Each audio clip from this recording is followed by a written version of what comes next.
로마서 첫 번째 시간, 정확하게 말하면 다시 로마서 첫 번째 시간, 종인데 자랑스럽다, 종인데 자랑스럽다라는 제목으로 하나님 말씀 나누겠습니다. 로마서는 첫 번째 서신서입니다. 여러분, 서신서가 뭡니까? 신약 성경 27권 중에 편지 형식으로 쓰여진 책들이 서신서입니다. 복음서 하면은 마태, 마가, 누가, 요한복음이죠.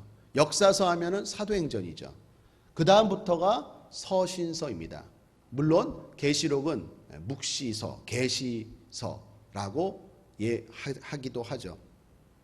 그러니까 로마서에서 유다서까지, 요한계시록 바로 앞에 유다서까지 21권이 서신서입니다. 그 중에 앞에 13권은 바울서신이라고 합니다. 뒷부분은 일반서신 또는 공동서신이라고 합니다.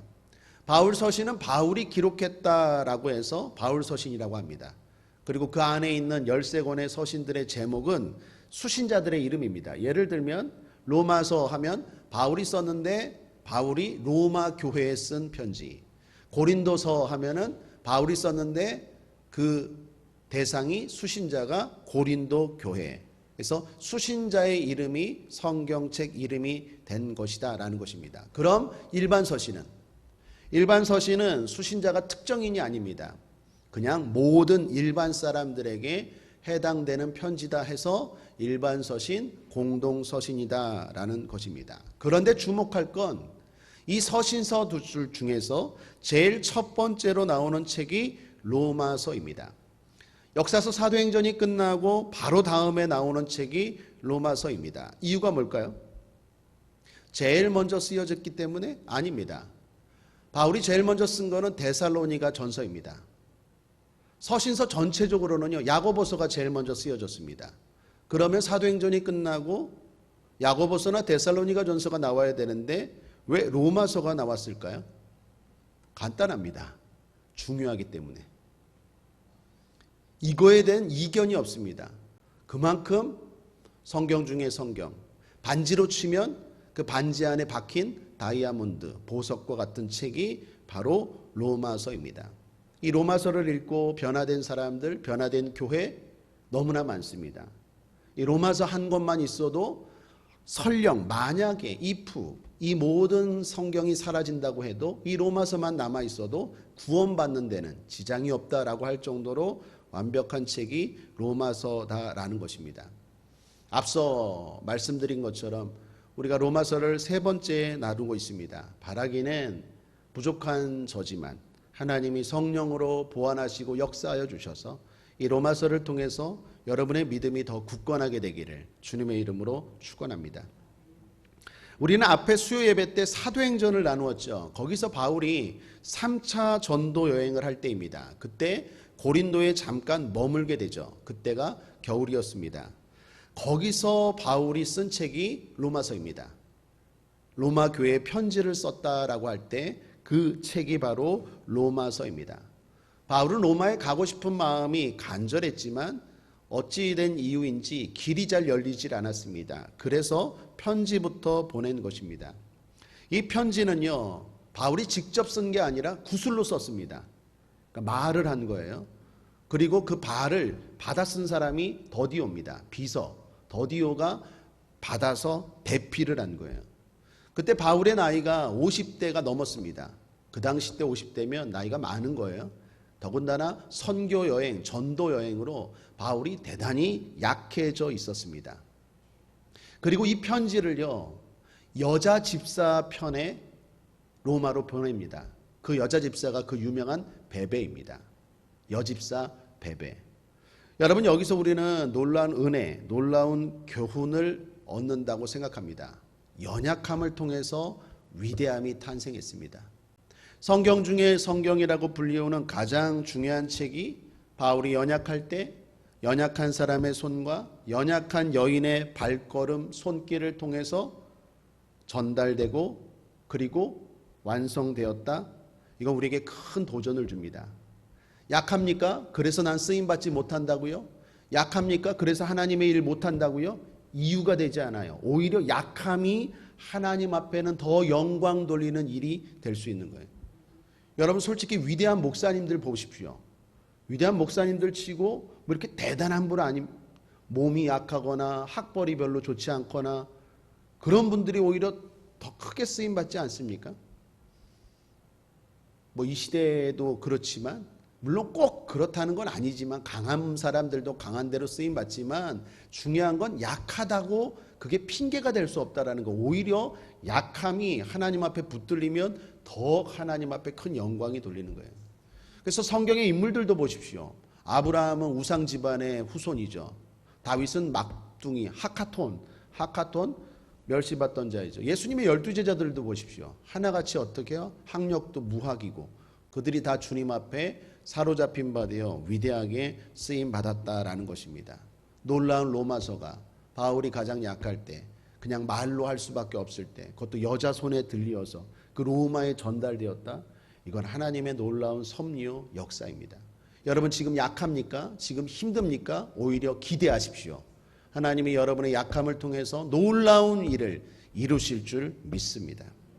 그럼 오늘 본문을 보죠. 오늘 본문은 1절에서 7절인데 편지로 치면 인사입니다. 보통 당시의 편지의 인사는 발신자, 수신자 그리고 축복 인사입니다.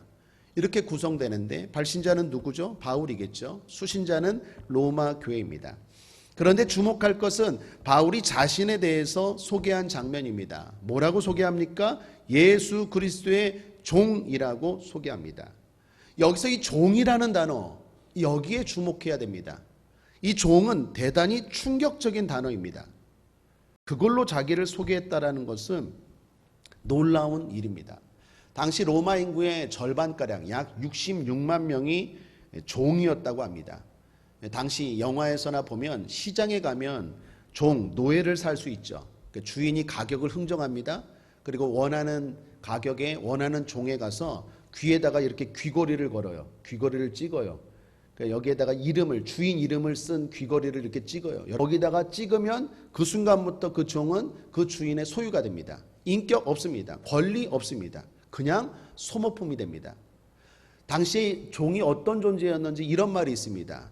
종과 당나귀는 똑같은데 종은 말을 할 줄 알고 당나귀는 말을 하지 못한다.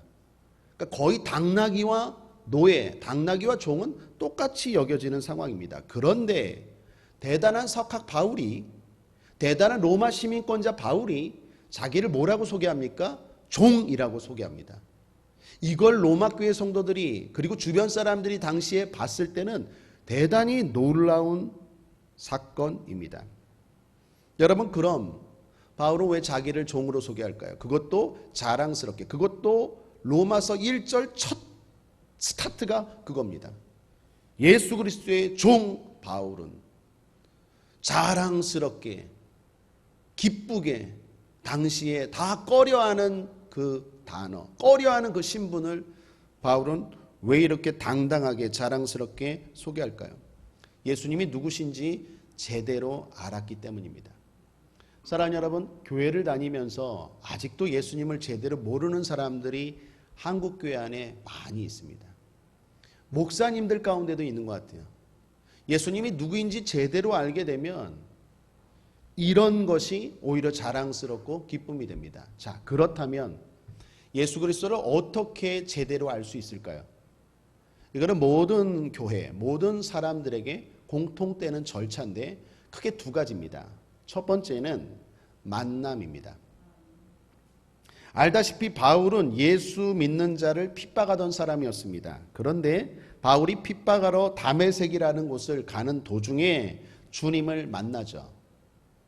바울이 만나고 싶어 했습니까? 아닙니다. 주님이 찾아오셨습니다. 바울 입장에서는 강제적이었고 강권적이었습니다. 큰 빛 가운데, 큰 소리 가운데 주님을 만나는 놀라운 체험을 합니다. 우리도 마찬가지입니다. 우리가 처음에 교회 올 때 뭔가 대단한 걸 바라고 옵니까?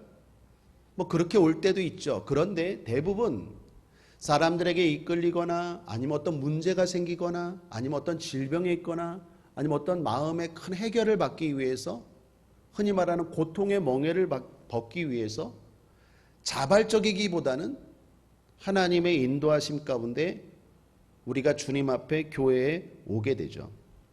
그것이 지금 생각해 보면 은혜인데 그 당시 때는요, 어쩔 수 없는 상황이죠. 많은 사람들이 주님을 만나게 되고 교회에 오게 되는 것은요, 여러 가지 이유가 있지만 결국 강제적이고 결국 우리가 하나님을 선택했다기보다는 하나님이 우리 가운데 문제를 통하여 아픔을 통하여 어떤 모양으로든 찾아오셨기 때문에 우리가 교회로 나오게 된다라는 것입니다. 그게 만남입니다. 그런 의미에서 여러분, 교회 다니고 예배를 드린다는 여러분들은 다 주님을 만난 사람입니다. 그런데 문제는 여기서 그치면 안 됩니다. 여기서 그치면 그 믿음은 온전한 믿음이 될 수 없습니다. 날마다 시험에 빠지고 흔들리고, 바울처럼 이런 믿음은 될 수 없습니다. 여러분 생각해 보십시오. 바울이 다메섹 도상에서 주님을 만났다고 해서 갑자기 나 선교할래요, 나 다 버리고 주님 믿을래요 라고 했을까요? 그렇지 않은 걸 주목하셔야 돼요. 두 번째, 그래서 검증이 필요합니다. 확인이 필요합니다. 바울은 어떤 일이 일어납니까? 아라비아 사막으로 갑니다. 그리고 거기서 3년 동안 있게 됩니다. 갈라디아서에 보면 바울이 아라비아 사막에서 3년 동안 뭐 했을까요? 성경을 통해서 내가 만난 체험, 내가 만난 주님, 내가 경험한 은혜를 확인하는 작업을 한 것입니다. 도대체 내가 만난 그 주님이 누구인지, 내가 이런 놀라운 경험을 했는데 도대체 이렇게 이 놀라운 경험을 하게 하신 분이 누구인지 검증을 했다는 거예요. 뭘 통해서? 성경을 통해서. 그래서 2절을 보십시오. 이 복음은 하나님이 선지자들로 말미암아 그의 아들에 관하여 성경에 미리 약속하신 것이라. 성경에서 말하는 그 메시아가 예수님이구나라는 걸 말씀을 통해서 철저하게 검증했습니다. 확인했습니다. 내가 경험한 이 복된 소식이, 내가 경험한 이 질병의 치료가, 내가 경험한 이 문제의 해결이, 내가 경험한 이 두려움과 불안함과 우울함과 이 모든 정신적인 문제에서 자유함을 주신 분이 뭔가 주님을 만날 때 기쁨이 있는데, 은혜가 있는데, 체험이 있는데 도대체 이게 왜 일어난 건지, 어떻게 일어난 건지, 이 복음을 주신 분이 누구인지 성경을 통해서 바울은 아라비아 사막에서 3년 동안 철저하게 검증하고 또 확인하고 확인했을 거예요. 그리고 나서 나온 결론이 뭡니까? 아, 그분은 성경에서 주님이 미리 예언하신 바로 그분이시구나. 약속하신 바로 그분이시구나. 그리고 나서 3절 4절입니다. 3절, 이 아들로 말하면 육신으로는 다윗의 혈통에서 났고, 부연 설명이죠. 3절은 뭘 말합니까? 참 인간, 예수님의 인성을 말하죠. 4절, 성결의 영으로는 죽은 가운데서 부활하여 능력으로 하나님의 아들로 인정되셨으니 곧 우리 주 예수 그리스도시니라. 이건 신성이죠. 참 인간이고 참 신 대신 바로 그분이구나. 그분이 바로 성경에서 갑자기 등장한 분이 아니라 미리 약속하신 바로 그분을 내가 만났구나. 내 질병을 치료한 그분이, 내 문제를 해결한 그분이, 내 인생에 완전 나를 새롭게 바꾸신 그분이, 어둡게 살아가던 내 인생을 밝은 빛으로 인도하신 그분이 도대체 누구지? 성경을 통해서 확인해 봤더니 아, 바로 이분이구나 라는 걸 바울은 확인하고 검증했다라는 것입니다. 그러므로 사랑하는 여러분, 만남으로 끝나면 안 됩니다. 은혜로 끝나면 안 됩니다. 나의 노력이 필요합니다. 신앙적인 노력이 필요합니다. 그런 의미에서 1절과 2절에 보면, 1절에 보시면 받아라고 말하죠. 부르심을 받아. 그리고 1절 마지막에 입었으니, 이건 다 수동태입니다. 처음에 우리가 주님을 만난 건 수동태예요. 하나님이 우리 인생 가운데 찾아오시죠. 나는 그냥 받을 뿐이에요. 나는 그냥 입었을 뿐이에요. 근데 거기서 끝나면 안 돼요. 이제 어떻게 합니까? 2절, 내가 노력해야 됩니다. 성경에 미리 약속하신 것이라. 이건 바울의 노력입니다. 시작은 강제였습니다. 시작은 하나님의 은혜로 하나님이 찾아오셨지만 그 다음은 우리의 노력이 필요하다라는 것입니다. 그것이 바울에게는 3년 정도가 걸렸습니다. 그래서 보통 제자 훈련하는 교회들이 3년 정도 생각합니다. 선교단체든지 뭐 어떤 교회든지 한 사람이 하나님 앞에 굳건한 믿음의 사람으로 서는 걸 보통 약 3년 정도를 생각하고 훈련을 시키죠. 과정으로 삼고. 그러므로 사랑하는 여러분, 나 은혜 받았어. 나 눈물 흘렸어. 나 치료 받았어. 나 문제 해결 받았어로 끝나면요, 안 돼요. 그거 언제 또 시험 만나고 언제 또 질병 걸리고 언제 또 아프면 또 그때 흔들릴 수 있는 믿음, 연약한 믿음이에요. 그게 어떤 상황에서도 흔들리지 않고 오히려 이제 어린아이와 같은 믿음이 아니라 하나님을 영화롭게 하고 영광스럽게 하는 굳건한 믿음이 되려면요, 3년여 정도 기도 힘쓰고 성경을 읽고 또 배우고 깨닫고 확인하고 이러한 노력이 필요하다는 거예요. 그런 작업 없이 절대로 성도가 될 수 없습니다. 그래서 어떤 교회든 처음에 오면 새가족 훈련도 하고 또 그러한 작업들을 하는 거예요. 저와 여러분 가운데 그러한 일들이 있는 줄 믿습니다. 말씀과 기도, 교회 생활을 통해서 바울과 같은 확고한 믿음이 생길 수 있게 되길 바랍니다. 자, 그러면 그렇게 주님을 제대로 알게 되면 어떤 결과가 나타날까요? 오늘 결론이자 적용입니다. 첫 번째는 전하게 됩니다. 내가 주님을 제대로 알고 그리고 은혜를 체험을 확인하고 검증하고 굳건한 믿음이 생기면 그리스도를 전하게 됩니다. 6절에 보시면 너희도 그들 중에 있어. 여기 너희는 로마 교회 성도들이겠죠. 예수 그리스도의 이 것이라는 단어가 바로 바울이 종이라는 것과 같은 의미입니다. 부르심을 입은 자니라. 너희도 주님 것이라고 말합니다. 바울은 자신만이 아니라 로마에 있는 자들도 예수 그리스도의 것이라고 당당하게 전하게 된다라는 것입니다. 내가 예수 그리스도를 만나면 내가 만난 예수를 반드시 그 사람은 전할 수밖에 없습니다. 역으로 내가 예수 그리스도를 전하지 않는다. 그렇다면 여러분 다시 한번 여러분의 믿음을 확인해 보셔야 돼요. 기도 생활, 말씀 생활을 통해서 확실한 확고한 믿음이 생기면 목숨까지 걸어요. 목숨까지 못 걸지언정 복음을 담대하게 전할 수밖에 없어요. 여러분 물에 빠져 죽어가는 사람이 있는데 옆에 살 길이 있어요. 그렇다면 어떻게 합니까? 그 사람이 특별히 가족이에요. 그럼 머리끄댕이라도 잡아서 살리지 않겠습니까? 근데 그렇게 하지 않는 이유가 뭐예요? 내가 확실하지 않기 때문에 그래요. 여러분 예수 외에는 없습니다. 진짜 바울처럼 확인하고 예수 그리스도가 참된 주인 되심을 알면 전하는 삶이 됩니다. 우리가 선교사님이 되어서 아니면 우리가 전문적으로 주의 종이 되어서 전하지 못할지어도 여러분이 있는 그 자리에서 복음을 전하고 전하는 인생 되기를 주님의 이름으로 축복합니다. 두 번째는 기쁨입니다. 여러분 그리스도의 종이 되면 재미없을 것 같아요. 부담되고 무미건조한 삶이 될 것 같아요. 그런데 아닙니다. 예수 잘 믿으면 정반대입니다. 기쁩니다. 왜 그럴까요? 일단 평안이 넘칩니다. 왜요? 주인이 다 책임져요. 그래서 평안합니다. 그래서 자유롭습니다. 여러분 요즘 TV 가운데 개훌륭이라는 TV 프로그램 아십니까? 개는 훌륭하다.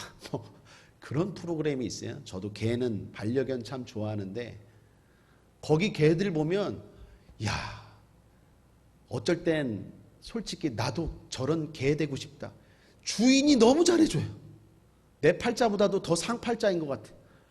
무슨 고기까지도 맨날 구워주고 때마다 병원 데려가주고 정기검진 받고 집에서도 아주 그냥 좋은 데 자고 이게 개팔자가 사람보다도 더 좋아요. 그 주인 잘 만나서 그래요.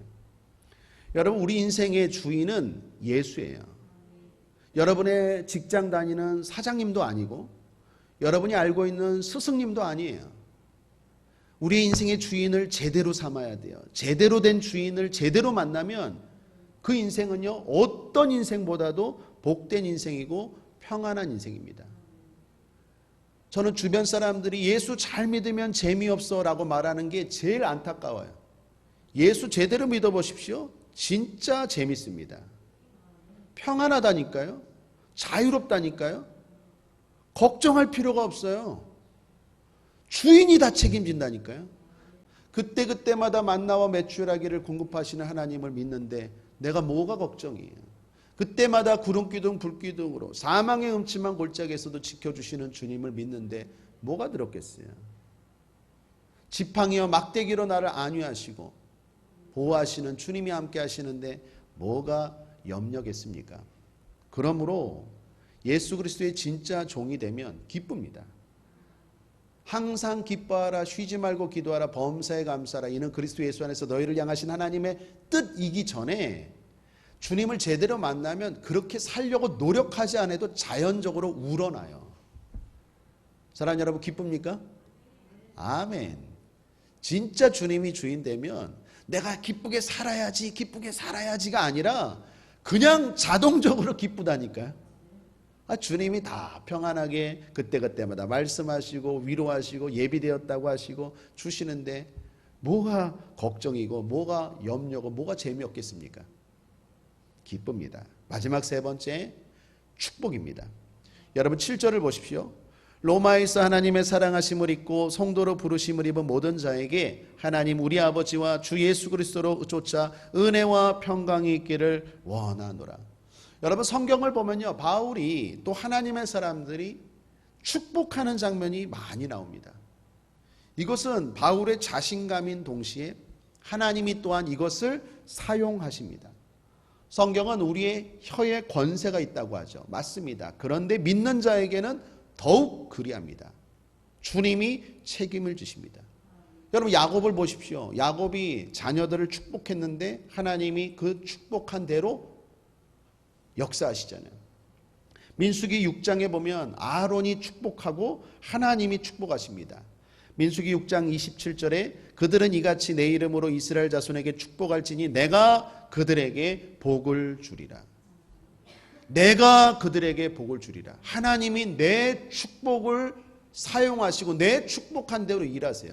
그러므로 부모는요, 자녀를 제일 많이 축복해야 되고, 그리고 여러분이 성령 충만하고 주님을 만난 참된 성도라면 주변에 만나는 사람들마다 예수 믿으라고 예수 이름으로 축복해 주십시오. 이 사람이 진짜 주님을 만난 사람이에요. 성경 창세기에 보면요, 야곱이 바로를 만나서 축복합니다. 그때 상황은요, 야곱이 바로에게 쌀 구하러 갔을 때예요. 기근이 있어서 쌀 구하러 갔는데 보통 쌀이 있는 사람, 돈이 있는 사람이 축복해야 되는 거 아니에요? 근데 야곱이 쌀 구하러 갔는데, 돈 빌리러 갔는데, 우리가 흔히 말하면 돈 빌리러 갔는데 내가 너 축복한다 이러는 거예요. 웃기죠, 어떻게 보면. 그런데 그게 성도의 자부심이에요. 가진 게 없습니까? 손에 쥔 게 얼마 없습니까? 아니요. 진짜 주님의 종이 되면 내가 지금 갖고 있는 것, 배경, 학벌 뭐 중요하지 않아요. 하나님이 공급하시는 힘과 능력으로 축복하게 됩니다. 당당하게 살게 된다고요. 자신감이 있다라는 거예요. 그리고 놀라운 건 그걸 하나님이 사용하세요. 이 모습 저와 여러분에게 나타나게 될 줄 믿습니다. 그러므로 오늘 결론입니다. 아직도 억지로 신앙생활하고 계십니까? 마지못해 예수를 믿고 교회 나오십니까? 제일 안타깝습니다. 억지로 예수 믿지 말고 끌려다니는 신앙생활 되지 않게 되길 바랍니다. 그러기 위해서 내가 만난 예수님을 다시 한번 꼭 확인하셔야 돼요. 물론 힘들고 지루합니다. 그럼에도 불구하고 여러분이 만난 주님에 대한 고백이 있어야 돼요. 아브라함의 하나님, 이삭의 하나님, 야곱의 하나님이 중요한 게 아니라 나의 하나님이 중요해요. 그 하나님은 한 번에 되지 않아요. 성경을 통해서, 기도를 통해서, 수많은 사건을 통해서 이분이구나, 이분이구나, 또 이분이구나, 정말 이분이구나, 정말 내 모든 걸 걸 수 있구나, 그런 확인이 있을 때 우리는 종이지만 자랑스럽습니다. 가난하지만 자랑스럽습니다. 부족하지만 자랑스럽습니다. 하나님이 함께 하시고 책임지는 인생이기 때문입니다. 저와 여러분이 그러한 존재인 줄 믿습니다. 기도하겠습니다. 좋으신 하나님 아버지 감사합니다. 종인데 자랑스럽습니다. 왜요? 주인이 예수 그리스도시기 때문입니다. 아버지 하나님, 오늘 그렇게 살아가는 우리 모두 되게 하여 주시옵소서. 기쁨으로 살게 하여 주시고, 전하며 살게 하여 주시고, 축복하며 살게 하여 주옵소서. 종도 우리 성도들 축복합니다. 부족하고 연약하지만 주의 이름으로 축복합니다. 영혼이 잘 될지어다. 범사가 영통할지어다. 강건할지어다. 마음의 소원들이 이루어질지어다. 기도가 응답될지어다. 역사가 나타날지어다. 함께하여 주옵소서. 감사드리며 예수님의 이름으로 축복하고 기도했습니다. 아멘.